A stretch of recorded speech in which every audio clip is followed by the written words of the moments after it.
بسم اللہ الرحمن الرحیم۔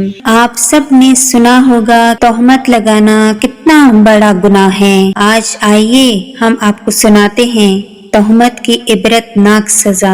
مدینہ کے گرد و نواح میں ایک عورت فوت ہو جاتی ہے تو دوسری اسے غسل دینے لگی۔ جو غسل دے رہی تھی، جب اس کا ہاتھ مری ہوئی عورت کی ران پہ پہنچا تو اس کی زبان سے نکل گیا، میری بہنوں جو دو چار ساتھ بیٹھی ہوئی تھی، یہ جو عورت آج مر گئی ہے اس کے فلاں آدمی کے ساتھ خراب تعلقات تھے۔ غسل دینے والی عورت نے جب یہ کہا تو قدرت کی طرف سے گرفت آ گئی۔ اس کا ہاتھ ران سے چمٹ گیا، اتنا کھینچتی ہے وہ جدا نہیں ہوتا، زور لگاتی ہے مگر ران ساتھ ہی آتی ہے۔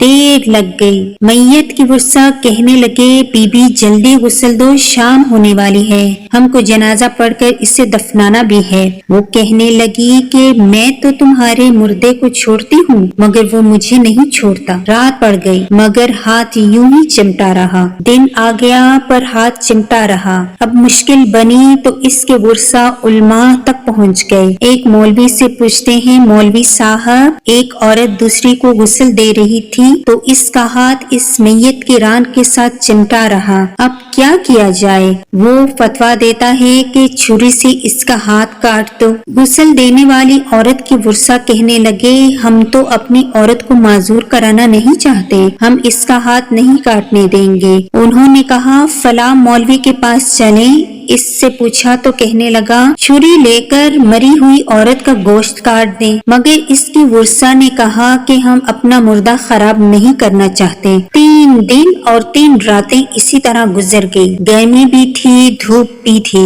بدبو پڑنے لگی، گرد و نواح کے کئی دیہاتوں تک خبر پہنچ گئی۔ انہوں نے سوچا کہ یہاں مسئلہ کوئی حل نہیں کر سکتا، چلو مدینہ منورہ میں۔ وہاں حضرت امام مالک رحمت اللہ علیہ کی خدمت میں حاضر ہو کر کہنے لگے، حضرت ایک عورت مری پڑی تھی، دوسری اسے غسل دے رہی تھی، اس کا ہاتھ ران کے ساتھ چمٹ گیا، چھوٹتا ہی نہیں، 3 دن ہو گئے، کیا فتویٰ ہے؟ امام مالک رحمت اللہ علیہ نے فرمایا، وہاں مجھے لے چلو۔ وہاں پہنچے اور چادر کی آڑ میں پردے کے اندر کھڑے ہو کر غسل دینے والی عورت سے پوچھا، بی بی جب تیرا ہاتھ چمٹا تھا تو نے زبان سے کوئی بات تو نہیں کی تھی؟ وہ کہنے لگی، میں نے کہا تھا کہ یہ عورت جو مری پڑی ہے اس کے فلاں مرد کے ساتھ ناجائز تعلقات تھے۔ امام مالک رحمت اللہ علیہ نے پوچھا، بی بی جو نے تہمت لگائی ہے کیا اس کے 4 چشمدید گواہ تیرے پاس ہیں؟ کہنے لگی، نہیں۔ پھر فرمایا، اس عورت نے خود تیرے سامنے اپنے بارے میں اقرار جرم کیا تھا؟ کہنے لگی، نہیں۔ فرمایا، پھر نے کیوں تہمت لگائی ہے؟ اس نے کہا، میں نے اس لیے کہا تھا کہ وہ گھڑا اٹھا کر اس کے دروازے سے گزر رہی تھی۔ یہ سن کر امام مالک رحمت اللہ علیہ نے وہیں کھڑے ہو کر پورے قرآن میں نظر دوڑائی، پھر فرمانے لگے، قرآن پاک میں آتا ہے جو عورتیں ناجائز تہمت لگاتی ہیں پھر ان کے پاس 4 گواہ نہیں ہوتے تو ان کی سزا ہے کہ ان کو 80 کوڑے لگائے جائیں۔